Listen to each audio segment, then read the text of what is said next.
ओकास वंदामी भन्ते देसना श्रवणास बाई। आषाढ काशाय जाहला आला वर्षावास बाई। थंड गारवा पिंपळपार शोभा विहारास बाई।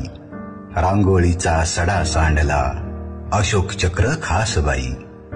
प्रज्ञेकडून अधिक प्रज्ञेकडे निघाले जाण्यास बाई। खळखळता आवाज त्या रोहिणीच्या पाण्यास बाई। जगतगुरु हाची भगवा वंदन गौतमास बाई। गुरु पौर्णिमा आणखी काय कळले या जगास बाई। ओंझळीतून दान निखरे सुख आमोलास बाई। आषाढ काशाय जाहला आला वर्षावास बाई। आषाढ काशाय जाहला आला वर्षावास बाई।